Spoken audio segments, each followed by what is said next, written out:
आग का काम है जलाना, वो जलाएगी, हर एक को जलाएगी। लेकिन ये भी मेरा अकीदा है कि जब तक रब की मंशा ना होगी दुनिया की कोई आग असर भी ना कर सके। ये भी मेरा ईमान है, अल्लाह अगर चाहे। इसलिए कि सरकार गरीब नवाज को भी ये चैलेंज किया गया था। आपको एक पुजारी ने कहा था, वो आग जलाए बैठा था, गरीब नवाज ने कहा कि जरा इसमें हाथ डाल दो, जिसकी इबादत करते हो ये तो तुम्हारा खुदा है। उसने कहा इसमें हाथ कैसे डालेंगे, ये तो जलाएगी। कहा जिसकी इबादत करते हो वो खुद तुमको जलाएगी। कितने सालों से इबादत कर रहे हो? कहा मेरे बाप दादा सब इसी की इबादत करते आए, हम इस आग को बुझने नहीं देते। कहा फिर हाथ डालो। उस पुजारी ने कहा कैसी बेवकूफ़ी की बातें हैं, आग का काम है जलाना, ये मंतिक के साथ हमारे साथ खेल ना करो, हमें गुमराह ना करो, क्या तुम डाल सकते हो? सरकार गरीब ने नवाज ने कहा मैं तो इसकी इबादत नहीं करता, लेकिन जिसकी पैदा की हुई उसकी इबादत करता। आग का मालिक अल्लाह है। तो उसने कहा तो चलो ठीक है, तुम ही डाल दो, तुम ही डाल दो।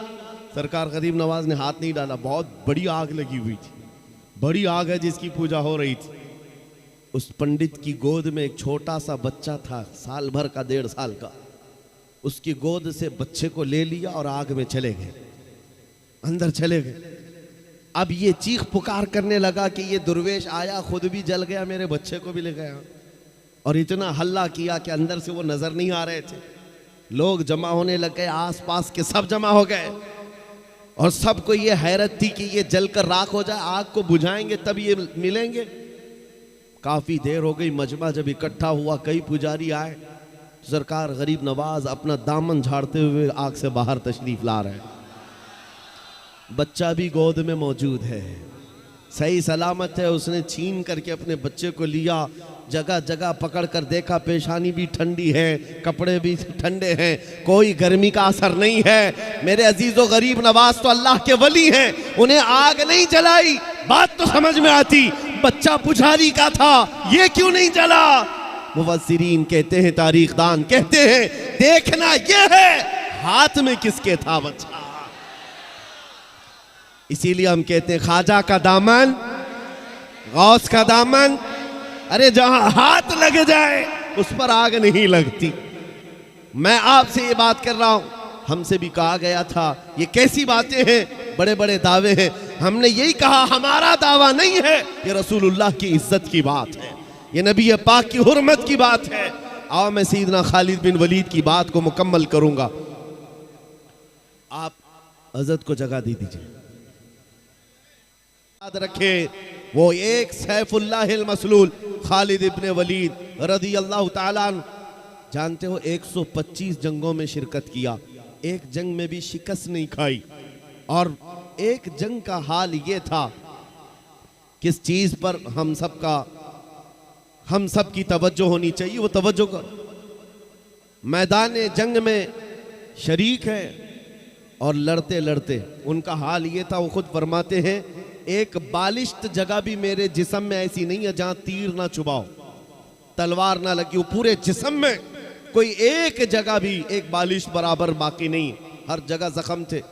लेकिन एक मैदान में कहते हैं कि अचानक उनके गर्दन पर तलवार आ गई। सामने कुफार और मुशरिकीन है, बड़े बड़े पहलवान तलवार सोते खड़े थे। आपका अमामा गिर गया, आपका अमामा गिर गया मैदान जंग में। मुझे बताओ जान बचाना चाहिए क्यों अमामा उठाना चाहिए?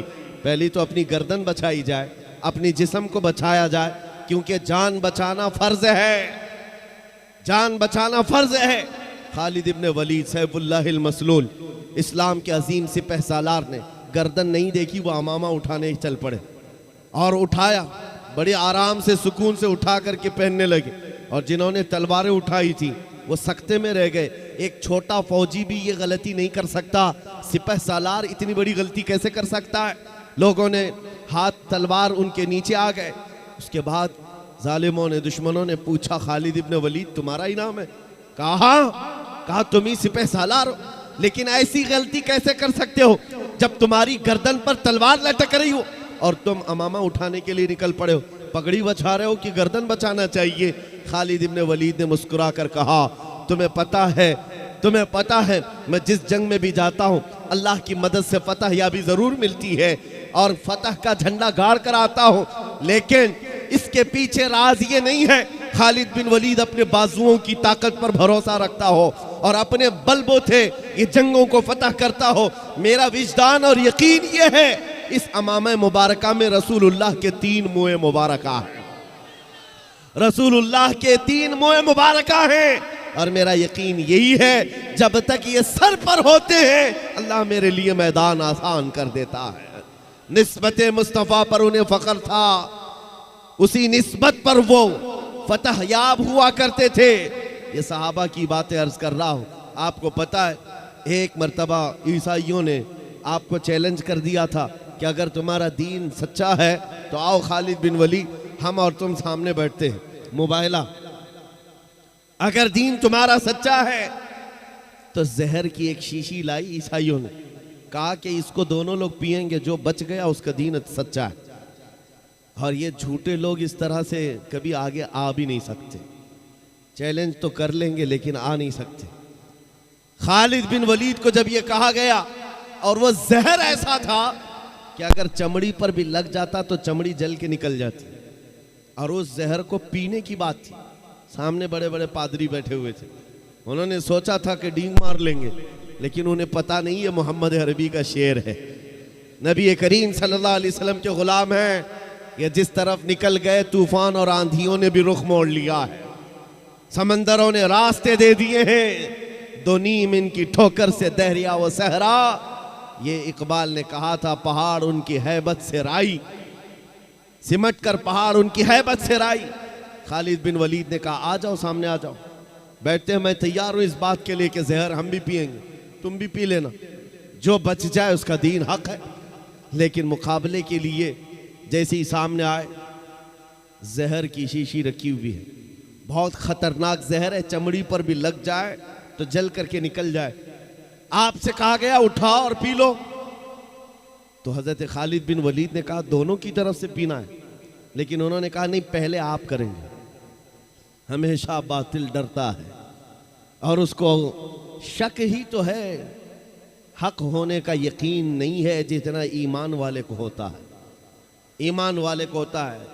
मुझे कुछ लोगों ने कहा था आपने आग में कूदने की बात की है, गुस्ताखे रसूल के खिलाफ।